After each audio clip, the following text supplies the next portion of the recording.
Alamin kung paanong libu-libong tao ang naaabot ng di nagmamaliw na mensahe ni Hesukristo sa pamamagitan ng radyo, internet at iba pang mabubuting gawa. Hatid sa inyo ang mga pinakabagong balita dito sa The FEBC Report. Kasama si Luis Miguel Castillo, Chief Operations Officer ng FEBC Philippines.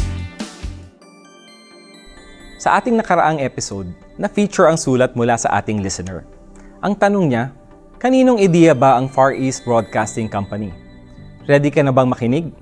Luis Miguel Castillo po para sa The FEBC Report.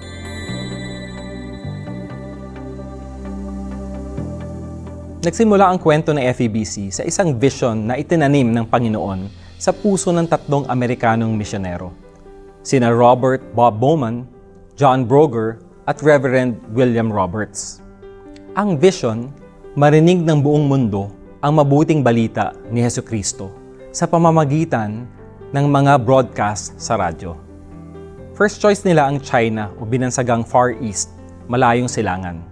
Noong panahong iyon, 500 milyong katao ang dumanas ng paghihirap dulot ng digmaan, tagtuyot at taggutom.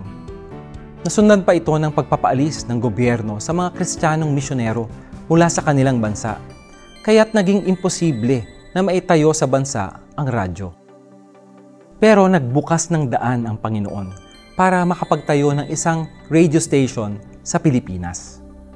Natuklasan nila na mula sa Pilipinas ay umaabot ang mga broadcast ng radyo sa China at sa ilang bahagi ng Timog Silangang Asya.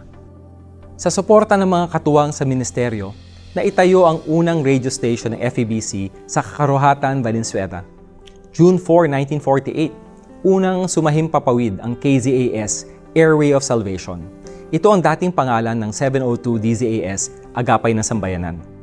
DZAS ang pioneer radio station natin at patuloy na nagbo-broadcast sa Kalakhang, Maynila. At nadagdagan pa ng 12 radio stations ang FEBC sa Luzon, Visayas at Mindanao. Hatid nito ang balita, musika, impormasyon at salita ng Diyos sa ating mga katutubong wika.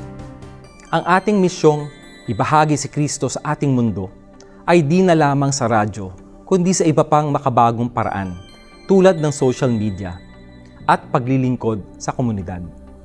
Isa sa mga programa ng FEBC ay ang Serbisyong OFW, katuwang ang Global Filipino Movement. Sila ay naging kaparaanan ng Panginoon upang matulungan ang 2 overseas Filipino workers mula sa kanilang mahirap na karanasan sa Middle East. Pakinggan natin ang kanilang kwento. Minaltrato po ako ng Lebanese kong Qatarian na amo po.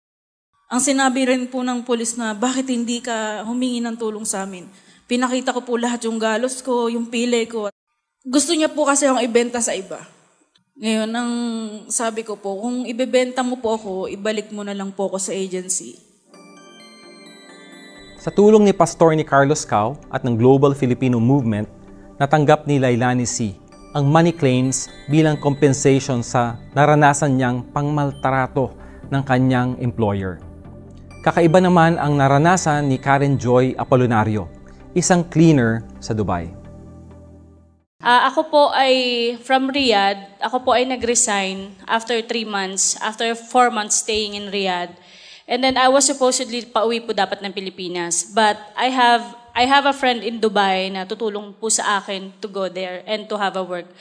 And then, pagkatapos po nun, dumiretso ako ng Dubai. I thought magiging okay po ang lahat. Pero dahil sa hindi po kinaya yung work, I decided to resign again. Doon na po nag-start lahat. So hinold po nila ang passport ko dahil po ang gusto nila magbayad ako sa kanila ng pera. And yung pinasok kong trabaho dun sa pinapasukan nilang company is hindi ako pinasahod. Forcefully ako pinalis ng accommodation. Wala akong trabaho, overstay ako sa Dubai. 1 buwan ako mahigit na nakatenga sa Dubai. Walang trabaho, walang sariling bahay, walang pagkain, umaasa lang sa mga biyaya ng mga naging simbahan ko po doon at saka mga nakakilala. After 2 weeks po, in 2 weeks time, pinauwi po ako ng Panginoong Jesus ng safe and sound. And also sa tulong po ng The Global Filipino Movement po. Yes. Kasi po sila mama po ang nag-file po ng name ko dun sa POEA through the help of the Filipino Movement po. Sa kabila ng mga naranasan, nananatili silang positibo. At bilang survivors, narito ang gusto nilang ibahagi sa ating mga kababayan abroad. Bilang OFW, kailangan po meron tayong personal na relasyon sa Panginoong Jesus. Kasi yun po yung pinaka-fundamental, pinaka-magpapalakas sa atin. Pangalawa po siguro, meron ka po dapat prayer partner. Napaka-importante po nito na merong taong nananalangin para sa'yo. Na meron kang constant na tao na napagsasabihan, lalo na kung ikaw ay OFW o nagbabalak mangibang bansa. Importante na meron kang isang trusted person. Hindi kailangan maraming tao, hindi kailangan 10, 5. Kahit isa o dalawa na merong nananalangin sa'yo continuously at saka hindi ka huhusgahan kung ano man ang pinagdadaanan mo. Yun po yung pinaka-importante.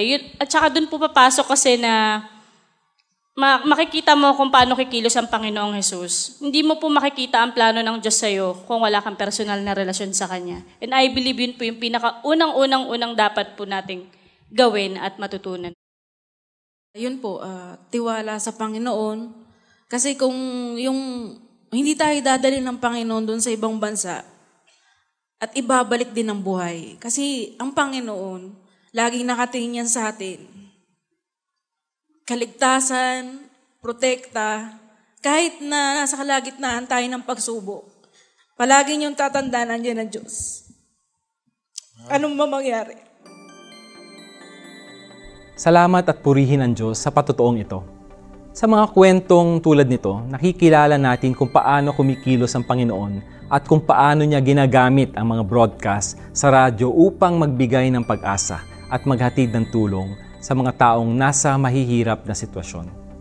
Kung nais mong maging katuwang sa gawain ng FEBC, lalo na ang ibahagi ang Ebanghelyo ni Hesukristo sa iyong komunidad, inaanyayahan kita na ipanalangin ito sa Panginoon. Naway magbukas siya ng daan upang magamit ang gawain ng FEBC upang maabot ang mga taong nais mo ring makakilala sa Kanya. Maaari kang makipag-ugnayan through social media or mag-email sa info@febc.ph. Maraming salamat kaagapay. Luis Miguel Castillo po para sa The FEBC Report. Pagpalain kayo ng ating Panginoon. Iyong napakinggan ang The FEBC Report. Para mapanood ang episode na ito online, subscribe na sa ating YouTube channel at i-follow kami sa Facebook @FEBCPH. Para naman sa iba't ibang paraan upang ipaabot ang inyong suporta sa gawain ng Far East Broadcasting Company Philippines, bisitahin ang aming website febc.ph/give. Salamat sa inyong pakikiisa sa ministeryo. Pagpalain kayo ng Panginoon.